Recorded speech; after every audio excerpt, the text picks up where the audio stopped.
بالله من الشيطان الرجيم. بسم الله الرحمن الرحيم. الحمد لله الذي أنزل على عبده الكتاب ولم يجعل له عوجا قيما لينذر بأسا شديدا من لدنه ويبشر المؤمنين الذين يعملون الصالحات أن لهم أجرا حسنا ماكثين فيه أبدا وينذر الذين قالوا اتخذ الله ولدا ما لهم به من علم ولا لآبائهم كبرت كلمة تخرج من أفواههم إن يقولون إلا كذبا فلعلك باخع نفسك على آثارهم إن لم يؤمنوا بهذا الحديث أسفا إنا جعلنا ما على الأرض زينة لها لنبلوهم أيهم أحسن عملا وإنا لجاعلون ما عليها صعيدا جرزا أم حسبت أن أصحاب الكهف والرقيم كانوا من آياتنا عجبا إذ أوى الفتية إلى الكهف فقالوا ربنا آتنا من لدنك رحمة وهيئ لنا من أمرنا رشدا فضربنا على آذانهم في الكهف سنين عددا ثم بعثناهم لنعلم أي الحزبين أحصى لما لبثوا أمدا. تمام تعریفیں اللہ ہی کی ہیں جس نے اپنے بندے پر کتاب نازل کی اور اس میں کسی قسم کی کوئی خامی نہیں رکھی. ایک سیدھی سیدھی کتاب جو اس نے اس لیے نازل کی ہے کہ لوگوں کو اپنی طرف سے ایک سخت عذاب سے آگاہ کرے اور جو مومن نیک عمل کرتے ہیں ان کو خوشخبری دے کہ ان کو بہترین اجر ملنے والا ہے جس میں وہ ہمیشہ ہمیشہ رہیں گے، اور تاکہ ان لوگوں کو متنبہ کرے جو یہ کہتے ہیں کہ اللہ نے کوئی بیٹا بنا رکھا ہے. اس بات کا کوئی علمی ثبوت نہ خود ان کے پاس ہے نہ ان کے باپ داداؤں کے پاس تھا. بڑی سنگین بات ہے جو ان کے منہ سے نکل رہی ہے، اور جو کچھ وہ کہہ رہے ہیں وہ جھوٹ کے سوا کچھ نہیں. اب پیغمبر صلی اللہ علیہ وسلم، اگر لوگ قرآن کی اس بات پر ایمان نہ لائیں تو ایسا لگتا ہے جیسے تم افسوس کر کر کے ان کے پیچھے اپنی جان کو بھلا بیٹھو گے. یقین جانو کہ روئے زمین پر جتنی چیزیں ہیں ہم نے انہیں زمین کی سجاوٹ کا ذریعہ اس لیے بنایا ہے تاکہ لوگوں کو آزمائیں کہ ان میں کون زیادہ اچھا عمل کرتا ہے. اور یہ بھی یقین رکھو کہ روئے زمین پر جو کچھ ہے ایک دن ہم اسے ایک سپاٹ میدان بنا دیں گے. کیا تمہارا یہ خیال ہے کہ غار اور رقیم والے لوگ ہماری نشانیوں میں سے کچھ زیادہ عجیب چیز تھے؟ یہ اس وقت کا ذکر ہے جب ان نوجوانوں نے غار میں پناہ لی تھی اور اللہ تعالیٰ سے دعا کرتے ہوئے کہا تھا کہ اے ہمارے پروردگار، ہم پر خاص اپنے پاس سے رحمت نازل فرمائیے اور ہماری اس صورتحال میں ہمارے لیے بھلائی کا راستہ مہیا فرما دیجیے.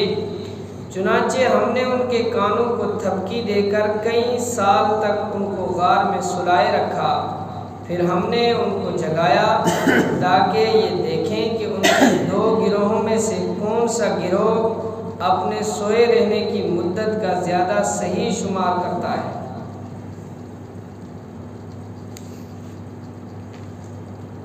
سورہ کہف کی یہ ابتدائی آیات ہیں. اس سورت کے بہت سارے فضائل بیان کیے ہیں. حضرت انس رضی اللہ تعالی عنہ سے مرفوعاً روایت ہے کہ یہ سورت ایک ہی مرتبہ میں نازل ہوئی اور اس سورت کے نزول کے وقت 70,000 فرشتے ساتھ میں آئے، جس سے اس کی اہمیت کا پتہ چلتا ہے کہ اتنے فرشتوں کے جلد میں اس سورت کو نازل کیا گیا۔ اور اس کے بعد حضرت علی رضی اللہ تعالیٰ عنہ فرماتے ہیں کہ جو انسان جمعہ کے دن سورہ کہف کی تلاوت کرے گا تو آئندہ جمعہ تک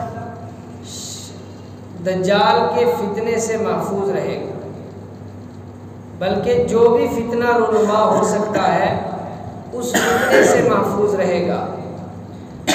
اور حضرت ابو درداء رضی اللہ تعالیٰ عنہ فرماتے ہیں کہ جو کوئی اس سورت کی ابتدائی 10 آیات کی تلاوت کرے گا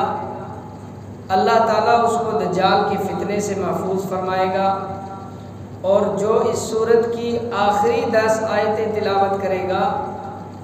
اللہ تبارک و تعالیٰ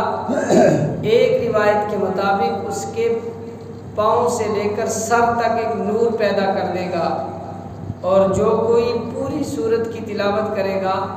اس کے قدم سے لے کر آسمان تک ایک نور پیدا ہو جائے گا جو قیامت میں اس کو کام آئے گا۔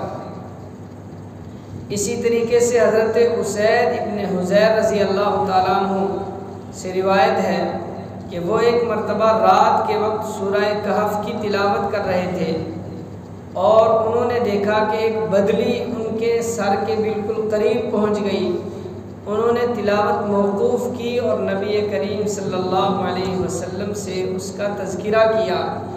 آپ صلی اللہ علیہ وسلم نے فرمایا کہ وہ اللہ کی طرف سے ایک سکینت نازل ہوئی تھی، اگر آپ برابر پڑھتے رہتے تو اس کو آپ اور آپ کے علاوہ دوسرے لوگ بھی دیکھ سکتے تھے۔ اس لیے اس فتنے کے دور میں ہر جمعہ کے دن سورہ کہف کی تلاوت کرنی چاہیے، اور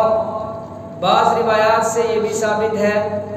کہ جس گھر میں رات میں سورہ کہف کی تلاوت کی جائے گی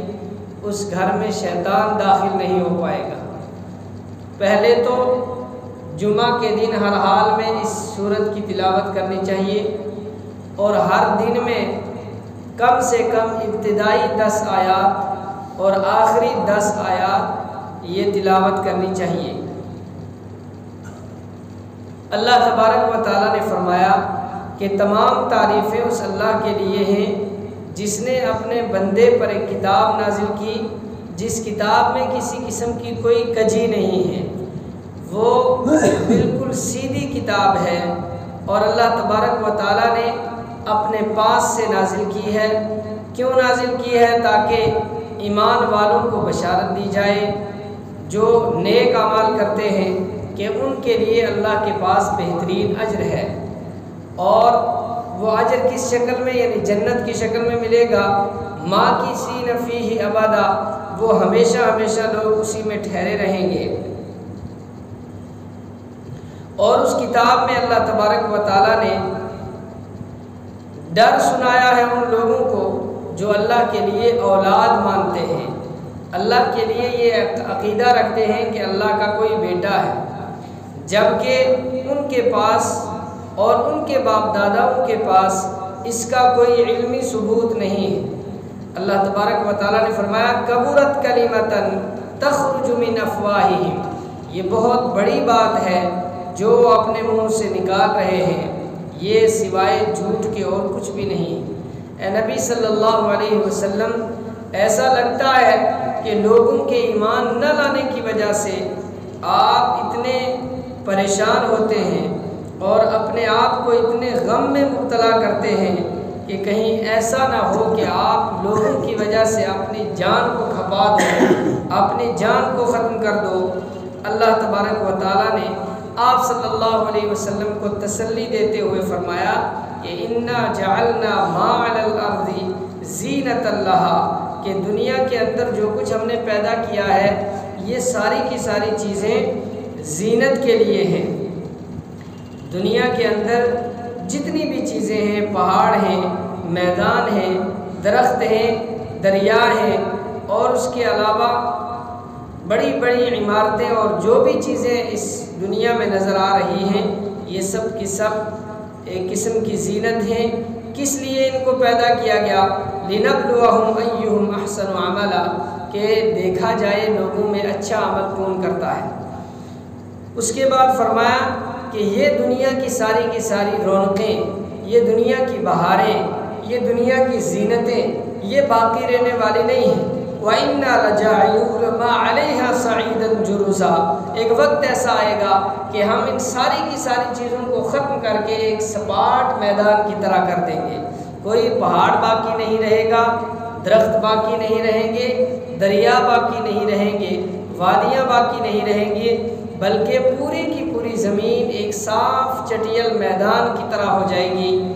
ام حسبت ان اصحاب الکہف والرقیم، کیا آپ کا یہ خیال ہے، جو لوگوں نے سوال کیا تھا پچھلی صورت کے اندر جب روح کے بارے میں سوال کیا گیا تھا، وہاں بتائی گئی تھی یہ چیز کہ اہل مکہ نے کچھ لوگوں کو مدینہ منورہ میں بھیجا تاکہ یہودی علماء سے معلوم کریں کہ کوئی ایسے سوالات بتائے جائیں جو نبی رحمت صلی اللہ علیہ وسلم سے ہم کریں، اور ان سوالات کی وجہ سے آپ صلی اللہ علیہ وسلم کو چپ کرایا جا سکے، خاموش کرایا جا سکے۔ تو 3 سوالات کیے تھے، ان میں سے ایک روح کے تعلق سے تھا، اور دوسرا سوال اصحاب کہف کے تعلق سے تھا، اور تیسرا سوال پوری دنیا میں کس نے بادشاہت کی، جیسے ذوالقرنین کے بارے میں تھا۔ تو یہاں پر تذکرہ ان لوگوں نے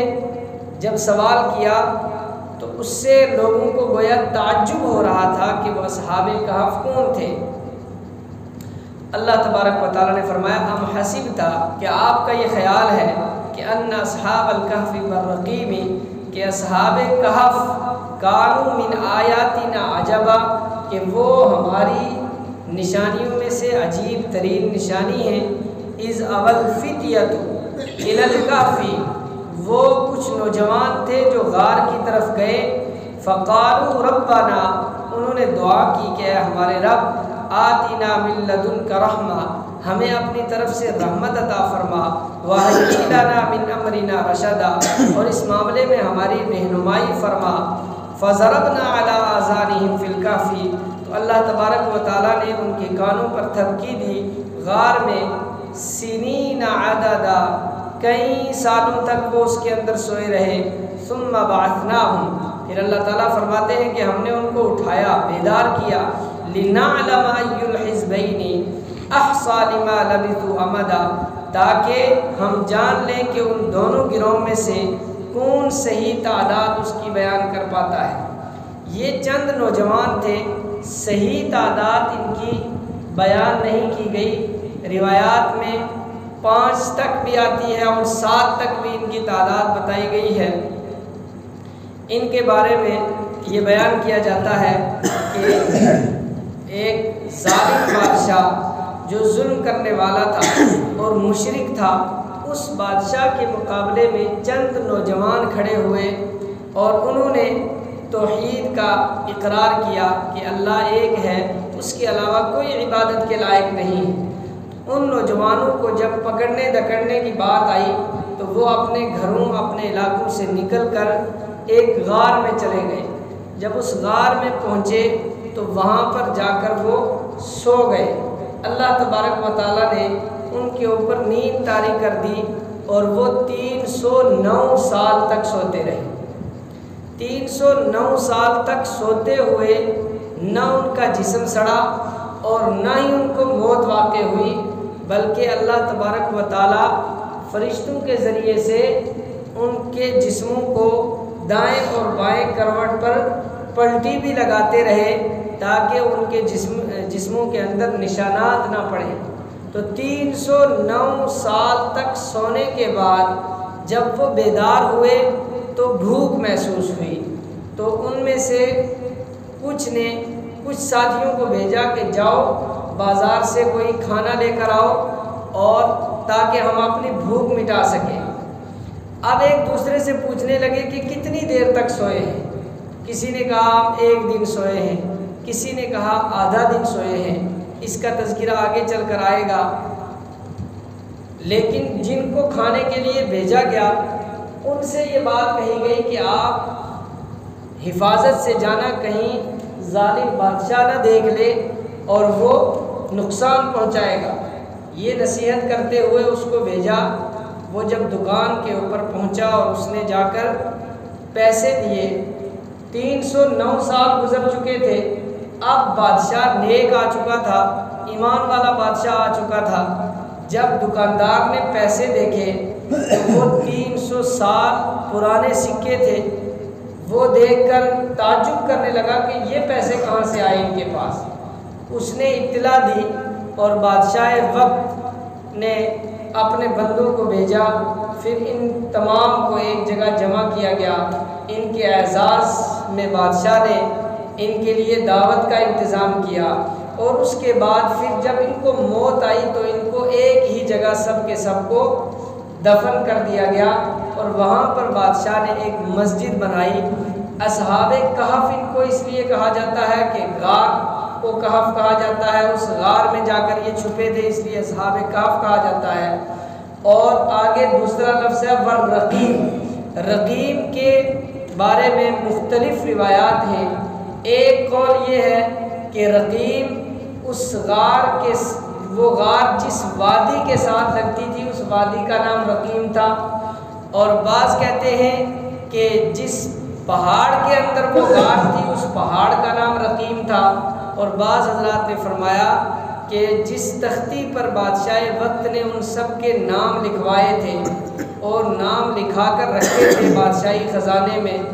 کہ یہ ایسے خوش نصیب نوجوان ہیں کہ جنہوں نے دین کے لیے قربانی دی، اور اللہ تبارک و تعالیٰ نے معجزاتی طور پر ان کو اتنے عرصے تک سلائے رکھا اور وہ زندہ رہے، موت واقع نہیں ہوئی اور ان کے جسم گلے سڑے نہیں۔ تو یہ ایک تعجب کی چیز تھی، اس لیے بادشاہ نے ایک شیشے کی تختی کے اوپر ان سب کے نام لکھا کر ان ناموں کو شاہی خزانے میں محفوظ رکھا تھا۔ اس لیے رقیم مرقوم کے معنی میں ہے کہ لکھے ہوئے، اس لیے ان کو اصحاب کہف اور اصحاب رقیم کہا جاتا ہے۔ اللہ تبارک و تعالیٰ سمجھنے کی توفیق عطا فرمائے۔